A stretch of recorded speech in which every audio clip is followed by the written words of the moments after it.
it's an incredible honor to be here to lend my voice to the celebration of Dwight Hall and more than 125 years of Dwight Hall folks making a difference. And Amalia and Emily, it was so awesome to hear about the work you've been doing and to feel the passion here. What is truly awesome about Dwight Hall are the people of Dwight Hall.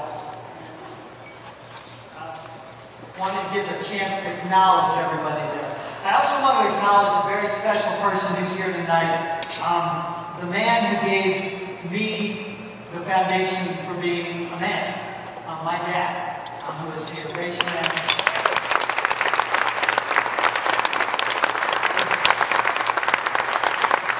So I've been reading up on some of the history of Dwight Hall and some of the stories of Dwight Hall. You see stories about Dwight Hall students who raised money in World War I to support students across the ocean who were struggling with the war. You have stories of Dwight Hall people who marched in Selma in 1965. Stories of my Ezra Stiles friend and classmate Minnie Owens, who helped organize Shantytown on Beinecke Plaza, who called for Yale's divestiture from South Africa during apartheid. I've heard stories of Yale College students today creating programs that address educational inequity, which is, I believe, the civil rights work of our generation. So I want you to all think about what your Dwight Hall story is. You may have engaged in one of these pivotal social movements. You may have created an innovative program or campaign or organization. Your Dwight Hall story may be less than that. It may be simple. Mine was simple. I was a big brother in the Big Brothers Big Sisters program. So it wasn't necessarily that heroic or innovative, but it was pleasurable. For 4 years, I would take a walk down to Waverly and spend time with an 8-year-old boy who was maybe a little bit more of a goofball than I was. But we would get together and we would hang out in my dorm room, or we would go play ball, or do homework, or get a slice of, no, we would always get a slice of pizza. And I learned a lot over those 4 years that's made a real difference in my own career path, in my career. I learned that all effective youth development strategies include pizza. I saw firsthand the pitifully low expectations that Andrea felt often at school. I felt the pain and chaos that came into Andrea's life through adults' broken promises and disregard. I learned how smart and reflective he was. I learned how much he appreciated attention. I know how he felt loved in his family.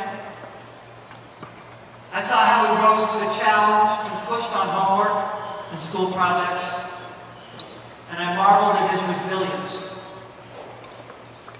I also learned a lot about myself. Most importantly, I learned how my time spent with Andrea engaged all of me. My head, my backbone, my spirit. More than any of my other activities at Yale. I did not have any answers. But Andrea and I were asking some really important questions. He wondered out loud why his school had so much less than my school. I wondered how my life would have turned out if I had been forced to overcome the stresses and barriers Andrea had to tackle every day. I wondered, how do you get adults, how do you get a nation to see low-income kids as talent and not as a threat? Those questions were the most profound questions that I wrestled with while I was at Yale. If the purpose of Yale is to teach students to reason, the purpose of Dwight Hall is to give students a reason. A purpose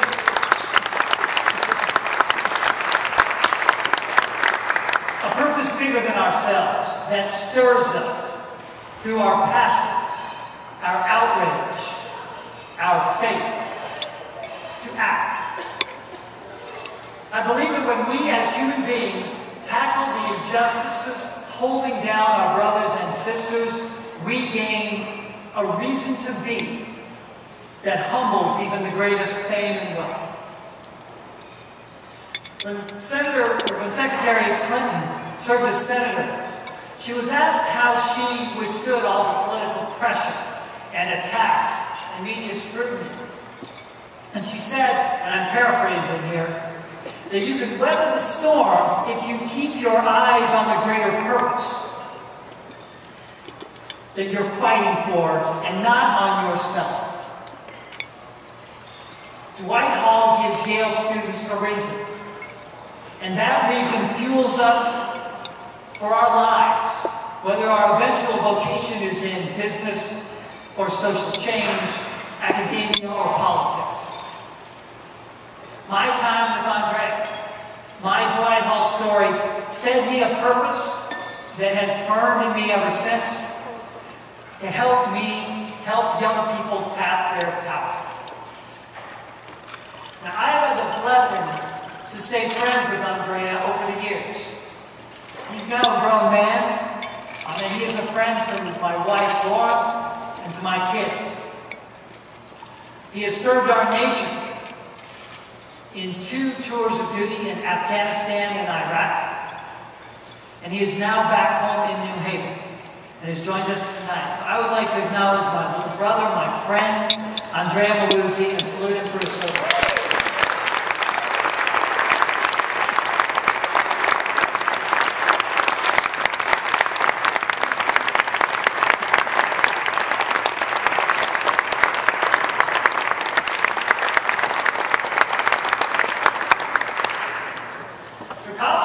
Started with a question I asked 17 years ago.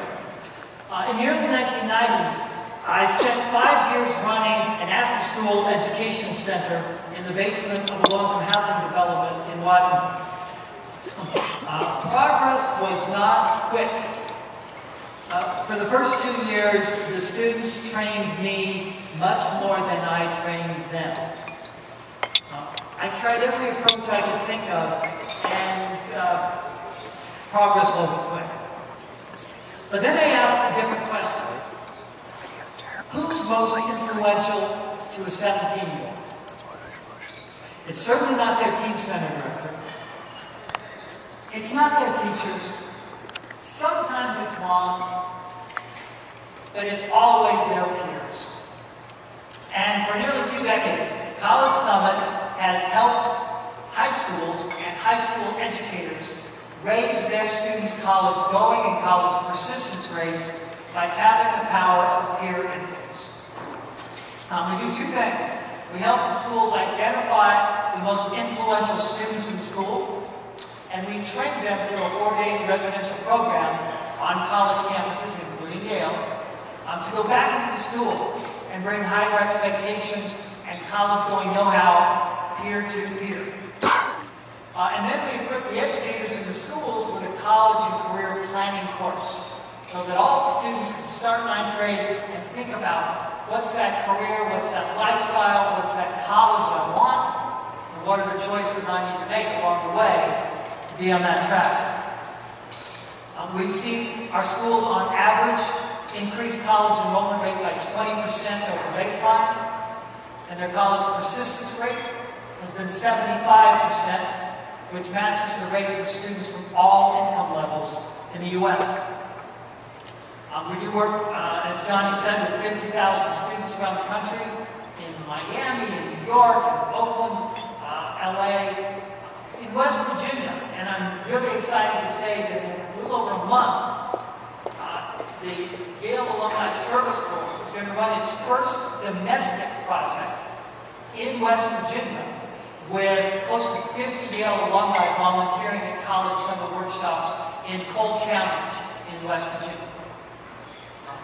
And thanks to a partnership with Yale and the New Haven Public Schools and New Haven Promise, College Summit works with 5,300 students in New Haven. New Haven Promise is an amazing idea.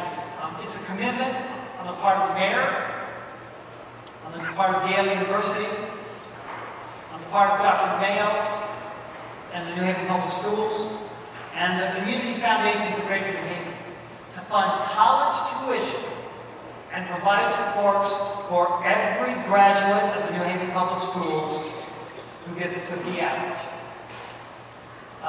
It was the inspiration of Mayor Stefano to make the value of school and homework and hard work concrete for every young person in the city, and to drive economic development across the city, and to build upon the school reforms that Dr. Mayo and the educators in New Haven have been leading. I've never been as proud of my alma mater as the day when President Levin committed Yale to offer scholarship funding for every hard-working young person in the city. That was an unprecedented commitment made during tight financial times. As you know, universities all over the country provide resources to low-income superstars.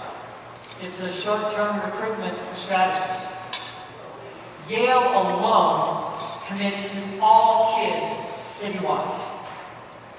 Yale is looking out for the long-term health of our city.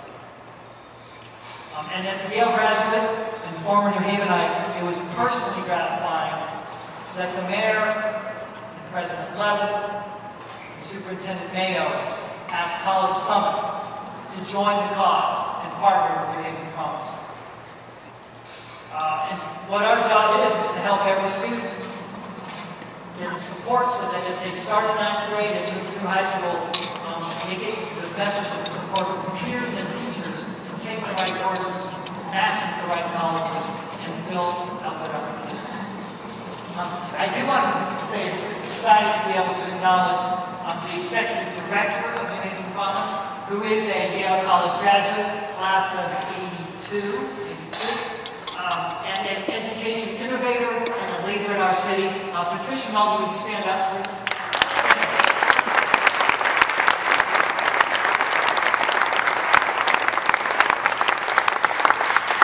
Thank you for your leadership and your work. I also want to recognize my compadre, Veronica Daniels, who is the Executive Director of College Summit, Connecticut. Veronica Galando, please stand up.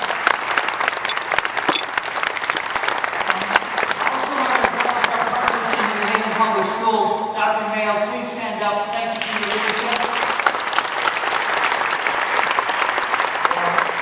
And his good partner, Garth Harris, class of, I think, 95. And our supporters at Yale New Haven Hospital, Wells Fargo, and the Grossman Family Foundation who make our work possible here. Briefly, I want to say, what does it look like when young people are taking charge in their high schools and building college-going culture peer-to-peer? So 2 weeks ago, I was in Denver at Martin Luther King High School. And what the peer leaders did there is they got all the seniors in the school to move to the west wing of the high school, and then they closed the doors, and they wouldn't let anyone out until they had all completed a college application. You got to take charge by any means necessary. Let me read the words of one New Haven Public Schools graduate, Aloysia G. from Hell House, describing what peer leadership was for her. She said, peer leaders dream with our eyes wide open, and we open the eyes of others. We walk with them on a path that changes day by day in every way imaginable. We walk with our hands locked in place, with College Summit black shirts on our backs and with our eyes wide open, dreaming, because we are that much closer.